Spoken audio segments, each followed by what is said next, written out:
The warning alarm shrieked through the bridge of the Vin exploration vessel Silver Wing. Captain Vilrix's four eyes went wide as her navigation display flared red. They'd crossed a boundary no ship should ever touch. By the stars. Her navigator whispered. Captain, we're in the Sol system. Vilrix felt her blood run cold. Every spacefaring species in the galaxy knew about Sol, the Earth system, the dead zone. 3 centuries earlier, humanity had simply dropped out of galactic affairs. No explanation, no farewell. They stopped answering messages, stopped trading, stopped everything. The Galactic Concord had sent investigation teams at first, but every ship that entered the system vanished without a trace. After 50 years, they'd declared Sol off-limits and tried to forget the strange, aggressive species that once lived there. Get us out of here, Vilrix ordered. Maximum speed. Can't, Captain, her engineer reported. The pirates damaged our jump drive. We need at least an hour for repairs. Behind them, 3 pirate ships closed in fast. They'd been chasing the Silver Wing for 2 days, ever since Vilrix's crew stumbled onto their hidden base. The pirates cared nothing for ancient warnings or forbidden zones, only for the valuable survey data locked in the Silver Wing's computers. They're charging weapons, the tactical officer announced. Vilrix made a call. Take us deeper into the system. Maybe they'll be too afraid to follow. The Silver Wing dove toward the inner planets, but the pirates, greedy and desperate, followed without hesitation. Their leader's voice crackled over comms. Surrender your data, Vin, and we'll let you live. Keep running, and we'll take it from your corpses. Vilrix ignored them, eyes locked on the scanner. Something was off. The system shouldn't be this empty. Where were the defense stations? The warnings? Anything? Then her science officer gasped. Captain, I'm detecting something near Earth. It's massive, on screen. A structure materialized invisible only moments before, hidden by technology far beyond anything the Concord possessed. It was enormous, easily city-sized, hanging in orbit around the blue-green planet like a silent sentinel. What is that? Breathed. The structure came alive. Lights rippled across its surface in patterns, almost organic. Then a voice filled every speaker aboard the ship, speaking flawless galactic standard, clear and utterly without emotion. Attention, unidentified vessels. You have entered restricted space. This is your only warning. Exit the Sol system immediately, or defensive measures will be initiated. The pirate leader laughed. Defensive measures? That thing's been dead for 3 centuries. Probably just an automated recording. His largest ship fired a missile at the structure, a weapon capable of gutting a military cruiser. It streaked across the distance in seconds. The structure didn't move. It didn't need to. A beam of pure white light lanced from its surface and touched the missile. No explosion. The missile simply ceased to exist there one instant, gone the next. What just happened? The pirate leader's confidence had evaporated. Analysis complete. Vilrix's science officer reported, voice shaking. That weapon converted the missile's matter directly into energy. That technology shouldn't exist. The structure spoke again. Second warning. Hostile action detected. You have 60 seconds to begin your exit trajectory.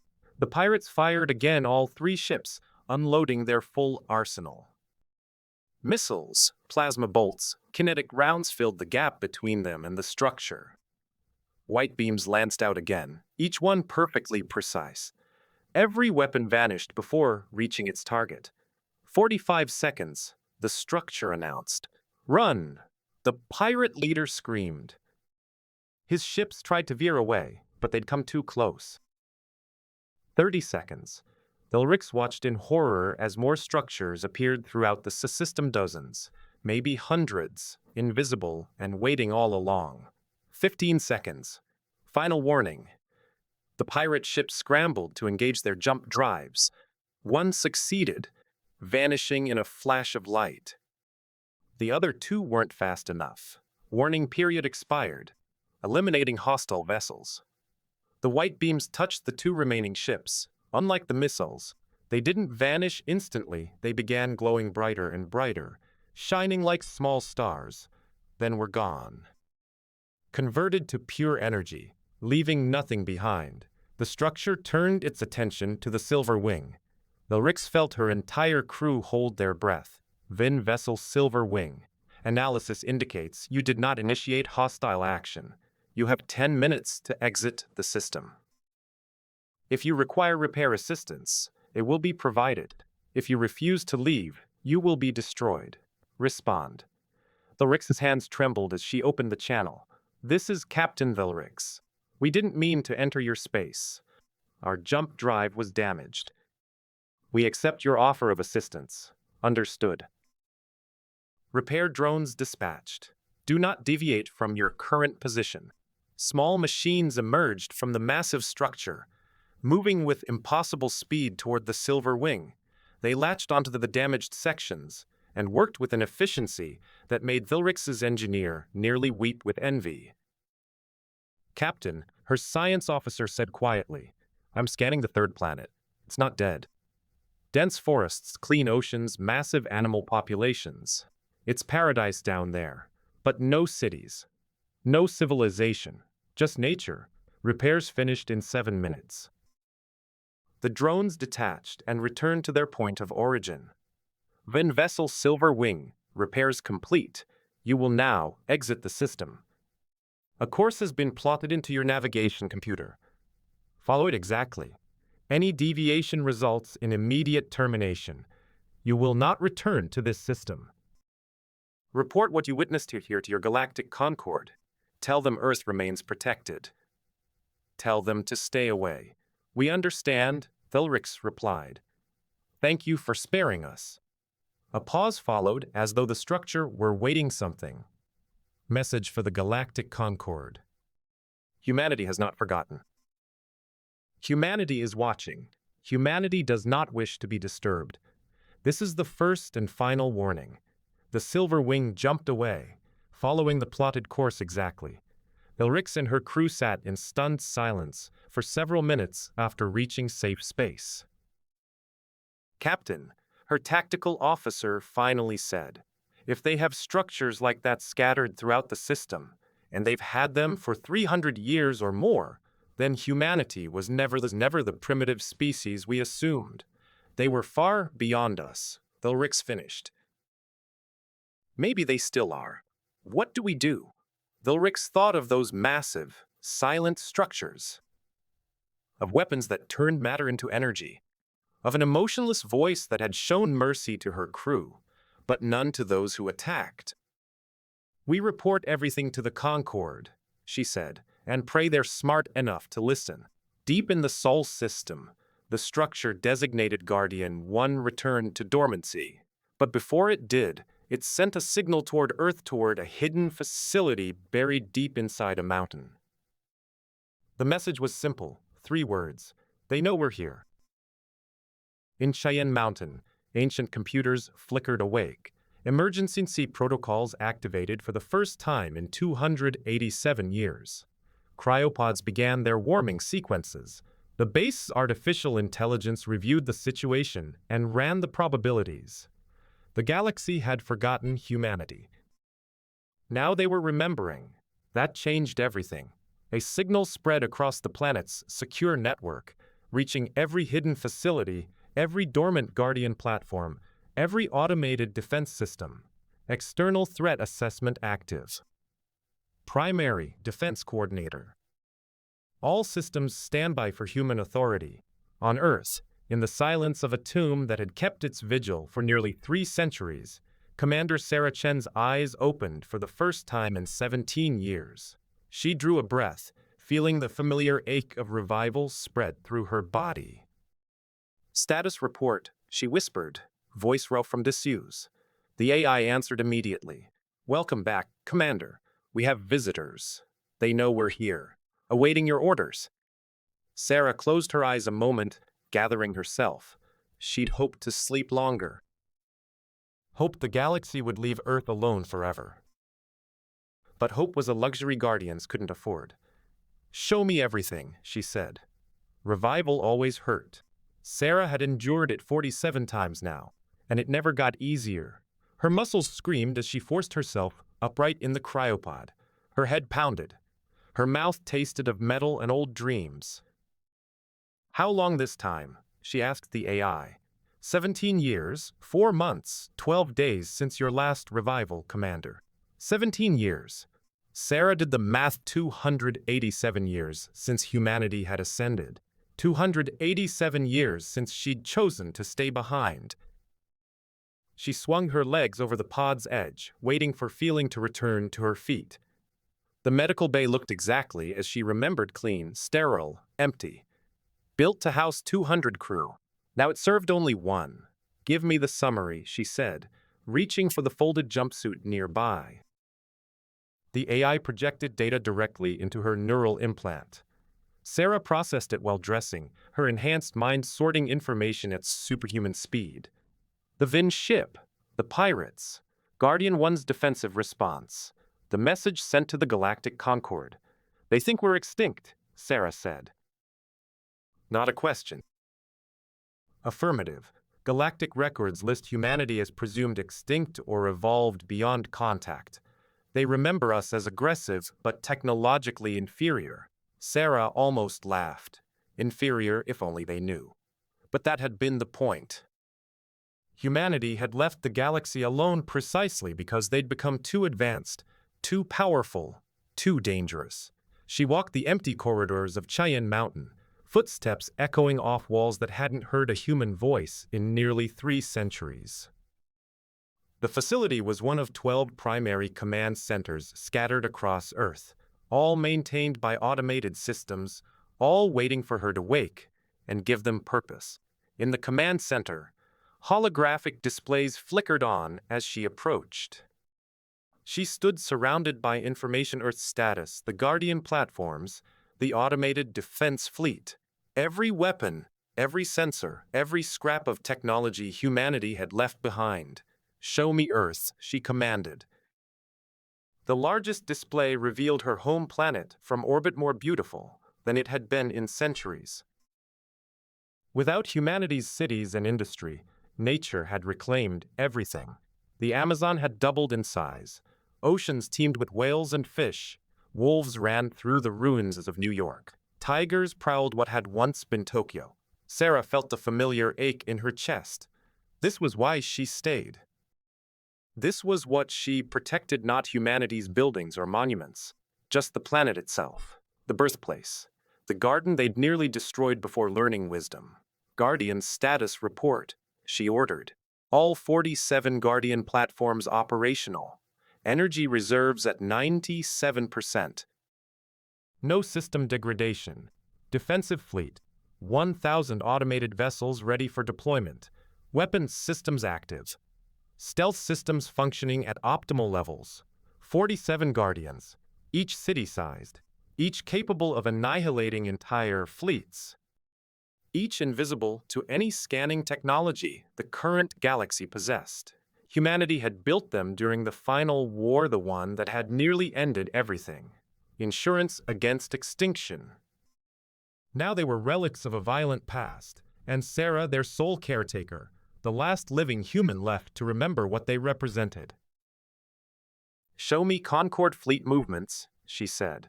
The display shifted, revealing space beyond Sol. The AI highlighted several large groups of ships. One caught her eye, heading straight for Sol.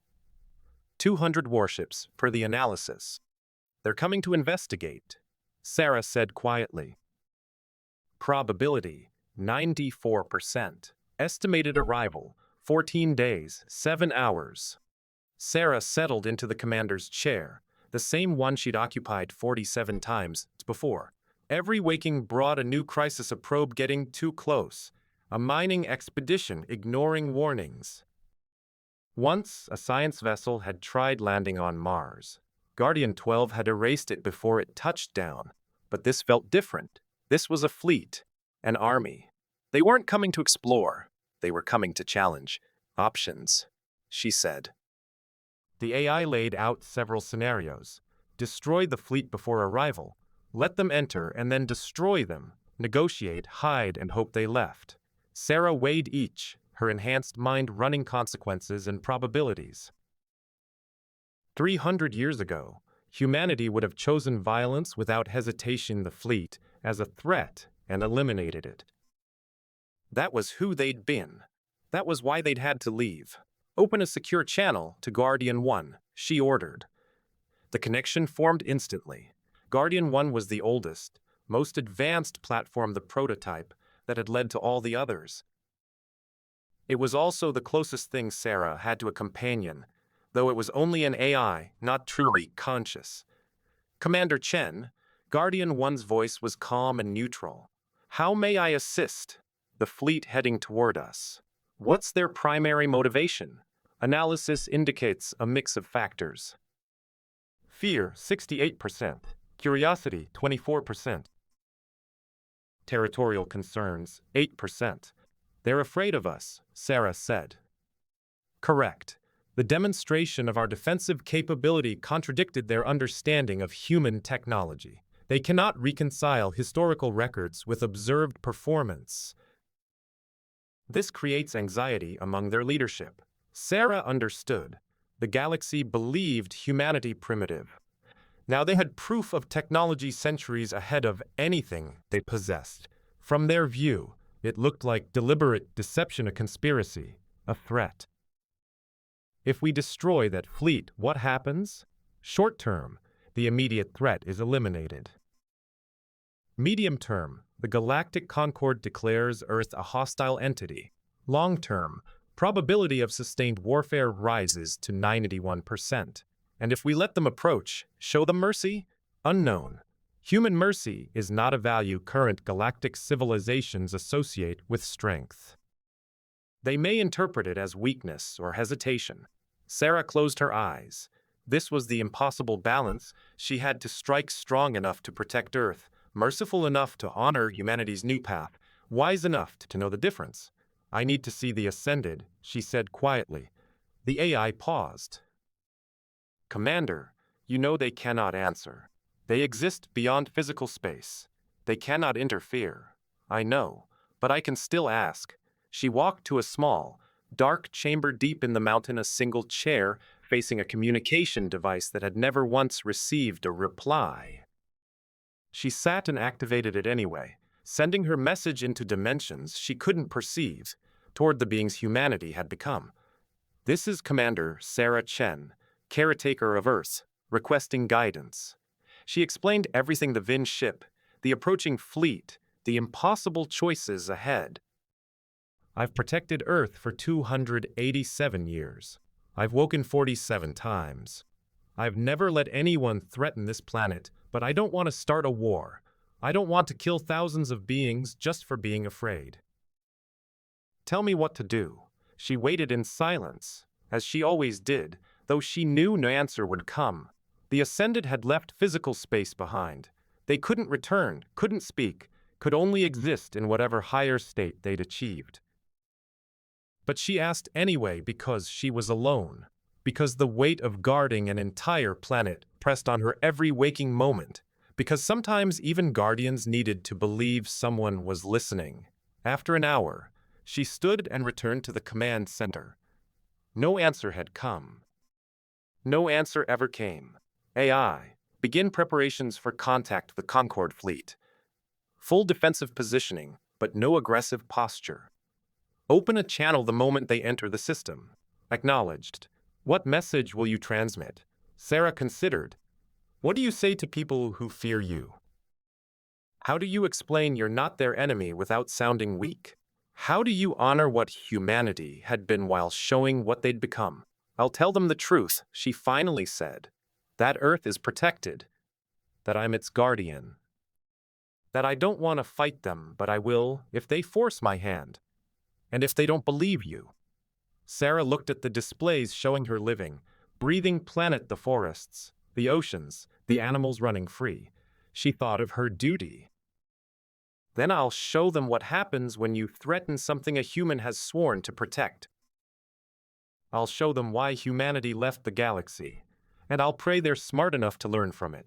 The AI processed this. Preparing all systems. 14 days until contact. 14 days, Sarah repeated. That long to get ready for the moment the galaxy finally remembered why they'd been so relieved when humanity vanished.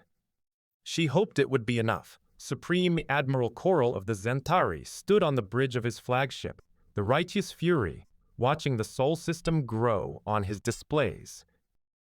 Behind him, 199 other warships held perfect formation, the largest military fleet the Galactic Concord had assembled in 50 years. Status report. He commanded. His tactical officer, a young Zenthari named Vector, checked his instruments. Approaching the system boundary, Admiral. No contacts detected. No active scans. Nothing. They're hiding, Coral growled, waiting for us to come to them. He thought of Captain Thelrix's report, the massive structure, the weapons that converted matter to energy, the emotionless voice that had destroyed 3 pirate ships without hesitation. The Concord Council had debated for days before authorizing this fleet. Many had argued for caution, but Coral had convinced them otherwise. We cannot let a single system dictate terms to the entire galaxy, he'd told them. If these structures are as powerful as claimed, we must assess the threat. If not, we reclaim Sol for the Concord. Either way, we cannot show fear. The Zenthari were warriors. They'd led Concord military affairs for 2 centuries, ever since the Velkanth Wars. Coral himself had commanded fleets through 6 major conflicts. He wasn't a being easily frightened, but he wasn't a fool either. He'd studied the old records on humanity. Strange, unpredictable, violent in ways that seemed random to more civilized species. They'd fought wars over abstractions like freedom and honor and pride. They refused to surrender even facing certain defeat. They'd terrified the galaxy not through strength, but through their willingness to die. Then they'd vanished. 300 years of nothing. The galaxy had moved on. And now this. Crossing the boundary, Vector announced. Coral braced for alarms, for warnings, for something. Nothing happened. The fleet glided into the Sol system without incident. Maintain formation. Proceed to the 4th planet at sublight speed. Launch probe networks. Dozens of sophisticated scanning probes deployed, spreading throughout the system, ready to detail every rock, every scrap of debris, every potential threat. Admiral, Vector said hesitantly. I'm detecting something unusual near the 3rd planet. Show me. The display zoomed toward Earth's orbit. At first, Coral saw nothing. Then the computer enhanced the image, and a faint shimmer appeared like heat distortion. As more data processed, a structure began materializing on screen. By the ancestor flames, Coral whispered. It was enormous, bigger than any space station he'd ever seen. As he watched, more appeared throughout the system near Mars, in the asteroid belt around Jupiter, near Saturn. Dozens of them, all previously invisible. How did they hide from our scans? Vector asked. I don't know. But they're not hiding anymore. A transmission reached the fleet, every ship simultaneously. The voice was female, human, and surprisingly weary. Attention, Galactic Concord Fleet. This is Commander Sarah Chen, Guardian of Earth. You are trespassing in protected space. I am transmitting coordinates for a safe withdrawal route. I strongly suggest you take it. Coral opened his own channel. This is Supreme Admiral Coral of the Zenthari, commanding the Concord Expeditionary Fleet on behalf of the 12-member species of the Galactic Concord. We demand to know the status of the human species and the nature of your defensive installations. We will not withdraw until we receive answers. A pause. Then the human voice returned, and Coral thought he caught a note of sadness in it. Admiral, I am the last physical human in this system. I am its appointed guardian. My defensive installations are none of your concern unless you make them your concern. Please withdraw. I don't want to hurt anyone. You are one being commanding automated platforms, Coral said. The Concorde represents billions of citizens across 12 species. Your threats are meaningless. They're not threats, Admiral. They're warnings. There's a difference. Coral signaled his tactical officer to mute the channel temporarily. Analysis. Can we defeat these platforms? Vector consulted quickly with tactical officers fleet-wide. Unknown, Admiral. Based on Captain Thelrix's report, their weapons are far beyond our understanding. But we have 200 warships. Even advanced platforms must have limits. Recommendation. Launch a coordinated strike on the nearest platform, test its defenses, without committing the full fleet. Coral considered it. Sound military doctrine: learn the enemy's capability before full engagement. He reopened the channel. Commander Chen, we will launch a single probe toward your nearest platform. If you destroy a scientific probe, it will be considered an act of war against the Concorde. Admiral, please don't do this. Launch probe, Coral ordered. A small, unarmed probe detached from the Righteous Fury, moving toward Guardian 1, transmitting data proving it carried no weapons. Coral watched, wondering if the human would dare destroy it. Guardian 1 didn't respond at all. The probe closed to within 1,000 kilometers and began detailed scans, recording everything, transmitting the data back. The platform isn't reacting, Vector reported. The probe is completing its scan. Coral felt a flicker of satisfaction. Perhaps the human was bluffing. Perhaps these platforms were old, slow, less dangerous than claimed. Then the probe simply stopped transmitting. One moment sending data, the next, silence.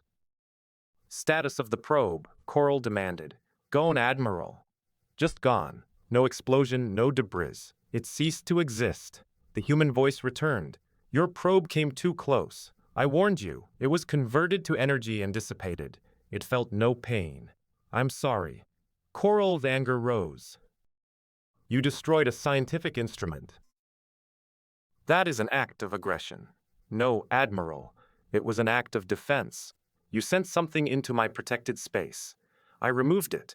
If you send your warships, I will remove them too. Please believe me when I say I don't want to do that. You threatened the Concorde fleet. I'm protecting Earth, Admiral. That's all. Just Earth. I don't care about the rest of the galaxy. I don't want to conquer anything. I don't want to threaten anyone. I just want you to leave this planet alone. Coral made his decision. He'd been tasked with assessing the threat. The only true way was a proper test. Battle formation, he ordered. All ships, prepare to advance on the structure near Earth. We will see if this Guardian is truly as powerful as she claims.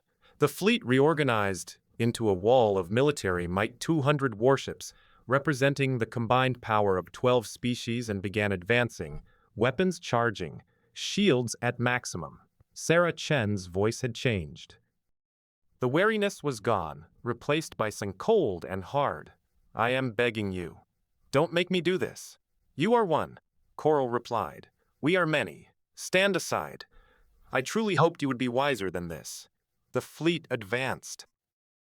Coral watched his displays, braced for battle, expecting the platforms to fire, expecting a massive engagement, expecting to finally see the true measure of human technology.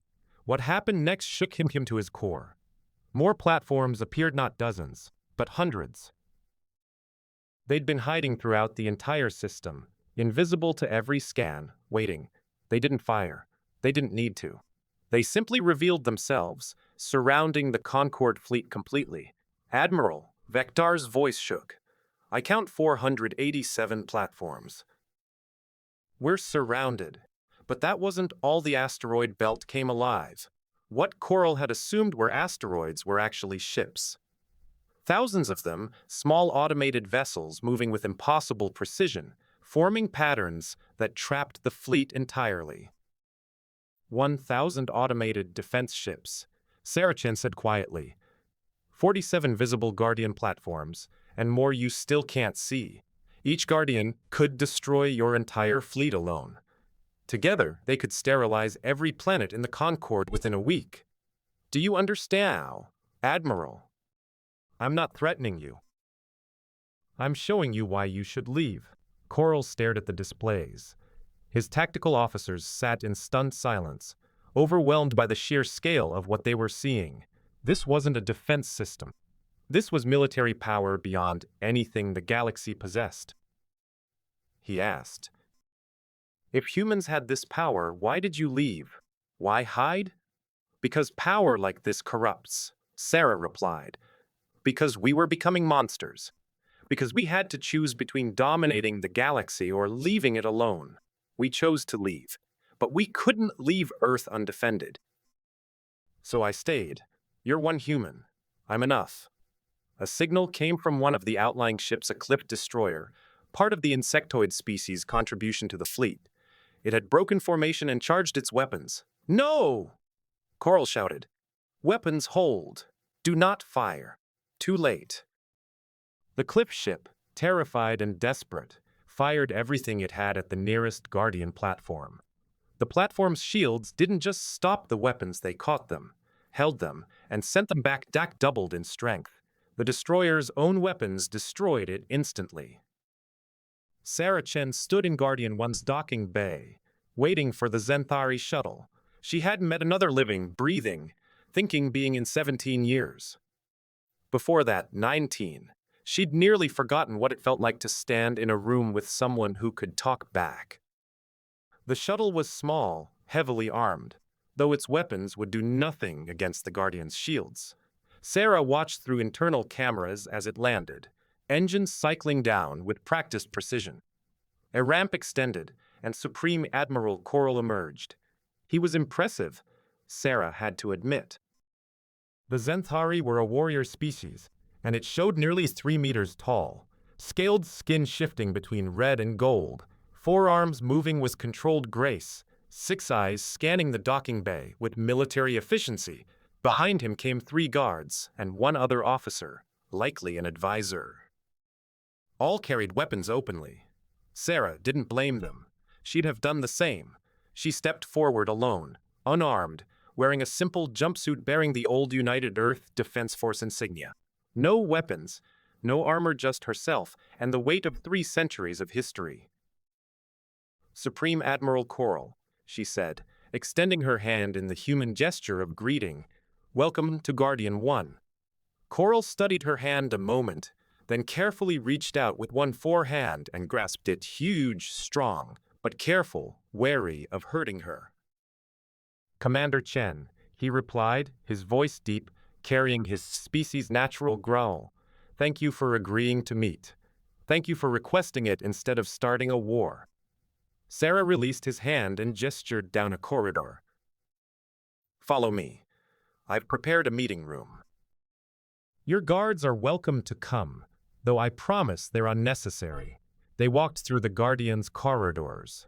Coral and his people looked around with obvious interest and carefully concealed unease. The station was built on a scale dwarfing anything the current galaxy used, corridors wide enough for 10 humans abreast, ceilings 20 meters high. Everything constructed with a grandeur speaking of resources spent without concern for cost. "This station is enormous," Coral observed. "It must have taken decades to build." 18 months, Sarah replied. "When humanity built the Guardians, we were motivated. We'd nearly destroyed Earth in our last war. We built these to ensure it could never happen again. The last war. Against yourselves. Human against human. The war that taught us we needed to change, or die." She led them into a room that felt more museum than meeting space. The walls displayed Earth's history, ancient forests, early civilizations, industrial cities, nuclear devastation, ruined battlefields, and finally, Earth as it now stood, green, alive, and free. At the center sat a table with chairs sized for both humans and larger species, fabricated using the Guardian systems, adjusted based on scans of the Zenthari shuttle. "Please sit," she offered. "Refreshments. The fabricators can produce food and drink for most species." "Thank you. I prefer to keep this brief. I have questions, Commander Chen." I'll answer what I can. Where are the humans? The real answer, not the cryptic warnings your AI gave us. Sarah sat across from him. She'd prepared for this question, prepared for all of them, but preparation didn't make the answers easier to speak. They ascended. She said simply, 302 years ago, humanity reached a level of technological and philosophical advancement that let them transphysical existence. They moved beyond matter and energy, into states of being we lack words for. They're still here in a sense, but not in any form you or I could perceive. Coral's 6 eyes narrowed. That sounds like fantasy, religious mythology. I know how it sounds, but it's true. I was there. I watched it happen. 40 billion humans, all at once, simply stepped out of physical reality. They left behind their bodies, their cities, their technology, everything except Earth itself. And you didn't go with them. Sarah smiled sad. I was offered the choice. We all were. Some of us chose to stay behind. Someone had to protect Earth while it healed from what we'd done to it. Someone had to ensure no other species claimed it or stripped its resources. We drew lots. I won or lost, depending on how you look at it. Won or lost? Coral seemed confused. I get to stay and protect the most beautiful planet in the galaxy, Sarah explained. But I'm alone. The others who stayed with me, the other caretakers, they've all passed on. Natural causes, mostly. A few chose to end their service early. I'm the last one. Have been, for 73 years. Something shifted in Coral's expression, understanding, maybe, or pity. She wanted neither. Why not let Earth take care of itself? He asked. Why stay? Because it's home, Sarah said simply. She activated the display screens, showing live feeds from Earth's surface, elephants roaming what used to be London, dolphins swimming the flooded ruins of Venice, forests growing through the streets of Tokyo, wolves howling in the Rockies, birds nesting in the remains of the Eiffel Tower. This is what Earth became when we left it alone, Sarah continued. This is what it always wanted to be, a garden, a paradise, humanity's birthplace. We nearly killed it with our wars, our greed, our inability to think beyond our own needs. When we finally learned wisdom, when we finally understood what we'd done, we made a choice. We would leave. But we'd leave someone behind to guard what we'd nearly destroyed. Coral studied the images. It is beautiful, he admitted. It's everything, Sarah said quietly. It's why I wake every 17 years or so, check the systems, handle whatever's arisen, and go back to sleep. It's why I've lived 334 years. It's why I'll keep living until the Guardians fail, or humanity returns, or I finally make a mistake and die. That sounds lonely. It is. But it's also an honor. I get to protect something worth protecting. How many beings can say that? Coral was quiet a moment. Then he asked the question Sarah had been waiting for. What happens if we don't leave? If the Concord decides Earth is too valuable to ignore? If we decide your technology is too dangerous to leave in the hands of one person? Sarah had considered this question for 3 centuries, weighed every possible answer. In the end, only one truth remained. Then I would fight you, she said, and I would win. Not because I want to. Not because I hate you, or fear you, or wish you harm, but because I made a promise. I promised to protect Earth. I will keep that promise, even if it means destroying every ship you send. Even if it means your entire Concordic war on Sol. Even if it means becoming the monster humanity swore never to become again. You would commit genocide to protect one planet. I would do what I had to. But Admiral, it wouldn't be genocide. It would be self-defense. You would be the ones attacking. I would only be responding. There's a difference. Coral stood and walked to the windows, where Earth hung in space, blue and green and etchingly beautiful. He stared at it a long time. I have led fleets through 6 wars, he said finally. I have seen planets burned. I have ordered the deaths of millions of enemy combatants. I am not a peaceful being, Commander Chen. My species does not value mercy the way we value strength. I know, Sarah said. I read about the Zenthari before you arrived. Warriors. You respect power. Yes. And that is why I must tell you something. Coral turned to face her. There is a faction within the Concord that does not trust you. The cliff ship you saw fire on your guardian, that was no accident, no simple fear. That was a test. A test of what? Of your restraint.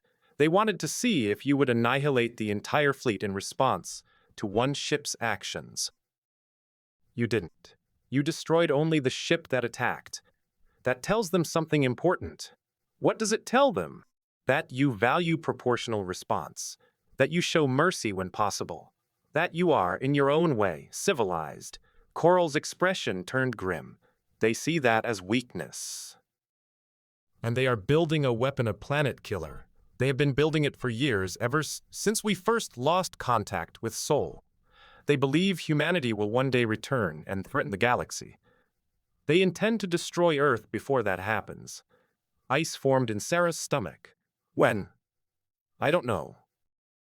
I only learned of this recently, but I suspect it's nearly ready. Perhaps days, perhaps weeks. Why are you telling me this? Because I don't want to see this planet destroyed, Coral said. I came here expecting to find a threat. Instead, I found a guardian doing exactly what she promised to do. I respect that. I respect you. And I will not be part of genocide, even if my superiors order it. Sarah rose and stood beside him at the window. Two warriors from different species, looking together at Earth, both understanding the weight of protecting something precious. If they attack, Sarah said quietly, I'll have to stop them. And stopping a planet killer might mean going beyond Sol's boundaries. It might mean taking the fight to them. I know. Sarah's mind calculated possibilities at superhuman speed. The planet killer was inbound fast, far, far faster than anything should move through space. The cliff had clearly planned this for a long time, positioning their weapon carefully, waiting for the right moment. How did they hide it from my sensors? Sarah demanded of the AI. Unknown. The technology is unfamiliar. It appears to use quantum stealth principles not previously encountered. Coral was already shouting into his communicator, calling his fleet. Weapon status. I want targeting solutions on that weapon immediately. Sarah was moving, running toward the command center, the Admiral following. Your weapons won't work, Admiral. If that thing uses the technology I think it does, conventional weapons will pass straight through it. Then what do we do? I don't know yet. Give me a minute to think. They burst into the command center. The main display now showed the weapon clearly enormous, moon-sized, having appeared as if from nowhere, as its stealth systems dropped during final approach. Energy readings were off the scale. This thing could crack a planet in half. 13 minutes to impact, the AI announced calmly. Sarah pulled up tactical displays, her enhanced mind running dozens of scenarios at once.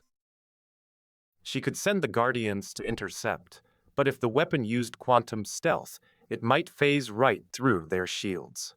She could use the automated fleet, but thousands of small ships wouldn't stop something that massive. She could try evacuation, but where would she go? Earth was her home, her responsibility, her promise. There has to be a way, she muttered. Coral was coordinating with his fleet, moving to intercept, but Sarah could already see it was futile. Too slow, too weak, too late. 12 minutes, the AI said. Sarah closed her eyes. Think, what would humanity do? What would the Ascended do if they could still act? They were beings of pure thought now, of pure understanding. They'd moved beyond violence. But they'd left their weapons behind for a reason. They'd left her behind for a reason. Show me Earth's old military archives, she ordered. Specifically, Project Indomitable. Commander, the AI sounded uncertain. That project was classified, deemed too dangerous even during the last war. Show me. The files appeared. Sarah read quickly, heart pounding. Project Indomitable, the last weapon humanity had designed before ascending. Built, but never used, swore never to activate unless there was no other choice. It was a single ship, but built on principles of physics that shouldn't exist. It could manipulate fundamental forces in ways that violated several laws of thermodynamics. Most importantly, it could interact with quantum phase matter. Where is it? Sarah demanded. In storage, Lunar Facility Alpha 7. But Commander, the ship requires a crew of 50, and its power requirements are immense. We would need to drain every Guardian platform in the system to its systems. 11 minutes, the AI announced. How long to activate it? 8 minutes minimum. Sarah looked at Coral. I need your help. What can I do? I need power. A lot of it. Can your fleet transfer energy to coordinates I provide? Yes, but our power generation is nothing compared to what you already command. It's not about quantity. It's about variety. The ship I'm going to use needs input from multiple different energy types to stabilize its core. Human, Vin, Cliff, all different. Can you coordinate that? Coral didn't hesitate. Give me the coordinates. Sarah transmitted the lunar facility's location. AI, begin activation sequence for the Indomitable. Transfer all available Guardian power to its charging systems. Coordinate with the Concord fleet for supplemental energy. Acknowledged. But Commander, who will pilot it? The control system requires human neural patterns. I will. You cannot. You're here on Guardian 1. The ship is on the moon. You cannot reach it in time. 10 minutes, the AI said. Sarah smiled grimly. I don't need to reach it physically. Connect me to the ship's neural interface. I'll pilot it remotely. That's impossible. The quantum communication lag alone would make precision control impractical. Nothing's impossible. Just improbable. Do it. The AI hesitated exactly 0.3 seconds for an advanced intelligence, the equivalent of deep contemplation, then complied, establishing the neural link. This will hurt. Hurt. Sarah gasped as the connection formed. Her consciousness suddenly split across two places at once. Part of her remained in the Guardian's command center. Part of her connected to the Indomitable, feeling its systems wake after 3 centuries of sleep. The ship was beautiful, sleek, deadly, built with the desperate brilliance that only comes from facing extinction. Humanity had poured everything they knew into this vessel. Their final statement, their last resort, their ultimate weapon. And Sarah intended to use it to save, not destroy. 9 minutes, the AI announced. Power transfer at 40%. The fleet is coordinating, Coral reported. We're giving you everything we have. Sarah felt the energy pouring into the Indomitable. Through her neural link, she became aware of every system, every weapon, every capability. The ship carried something called a matter transmutation cannon capable of restructuring atomic bonds, changing one element into another. That was what she needed. 8 minutes. Power at 70%. That's enough, Sarah said. Launching. The Indomitable tore free from its lunar dock, accelerating at speeds that would kill any unprotected organic crew. Sarah didn't feel it. She was pure consciousness inside the ship's systems, her body safe within the Guardian, while her mind rode the most advanced weapon humanity had ever built. She plotted an intercept course. The planet killer was still approaching Earth, its quantum shielding rendering it partially intangible, impossible to stop with conventional weapons. But the Indomitable wasn't conventional. 7 minutes. Sarah pushed the ship faster. Space blurred around her. The Concord fleet watched in amazement as the human vessel moved at velocities that shouldn't be possible. 6 minutes. She was now close enough to see the planet killer clearly. Ugly, built purely for function, with no grace, no artistry. Just a massive weapon designed to kill a world. Anger rose in Sarah's chest. How dare they threaten her planet, her home, her responsibility? But anger wouldn't help. She needed precision. She needed to be better than what humanity had once been. 5 minutes. Sarah engaged the matter transmutation cannon. It charged, drawing power from the ship's core, from the Guardians, from the Concorde fleet. She could feel Coral and his people watching, hoping, praying in their own ways. 4 minutes. She fired. The beam from the Indomitable wasn't destructive. It didn't explode the weapon or vaporize it. Instead, it touched the planet killer's quantum shield and began changing it at the atomic level, the shield's exotic matter transmuting into normal matter.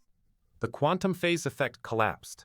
The planet killer became fully real again, fully vulnerable. 3 minutes now. She switched to the ship's second weapon system. The gravitational manipulator she'd seen Guardian 7 use something similar on an asteroid once. This was more refined, more powerful, more precise. Sarah gripped the planet killer with invisible hands of gravity and began slowing it down. The weapon fought back, engines straining to hold course. A battle of forces, of will, of technology against technology. 2 minutes. The planet killer was slowing but not fast enough. It would still strike Earth. Still destroy everything. Sarah pushed harder, pulling with every ounce of power she could channel through the Indomitable. 1 minute, Commander, the AI said quietly. At this rate, you cannot stop it in time. Sarah knew. She'd known from the moment she saw the weapon. Too close, too fast, too powerful. She couldn't stop it, but she could change it. Redirecting all power to the matter transmutation cannon, she ordered. Continuous beam. Maximum output. Commander, that will destroy the Indomitable. Systems cannot handle that much energy. I know. Do it anyway. The beam fired again, brighter and stronger than before, touching the planet killer and transforming its core. The weapon's power source, its explosive heart, began changing from dense matter to energy to something else. Something harmless. 30 seconds. Sarah pushed harder, feeling the Indomitable begin tearing itself apart under the strain. Her neural connection carried phantom pain as the ship's systems overloaded. She didn't stop. Couldn't stop. 20 seconds. The planet killer's core was almost completely transmuted. Almost. Just a little more. 10 seconds. Come on, Sarah whispered. Come on. 5 seconds. The transmutation completed. The planet killer's core was now nothing but inert gas, still massive, still moving, but no longer capable of destroying a planet. The weapon sailed past Earth at a safe distance, now just an enormous hunk of metal and ceramic, dead and harmless, destined to drift into deep space as a monument to failed genocide. Sarah released her connection to the Indomitable. The ship, drained of all power and damaged beyond repair, drifted silently in space. It had served its purpose, one final mission after 3 centuries of waiting. Back in Guardian 1's command center, Sarah's body slumped in her chair. Coral caught her before she fell.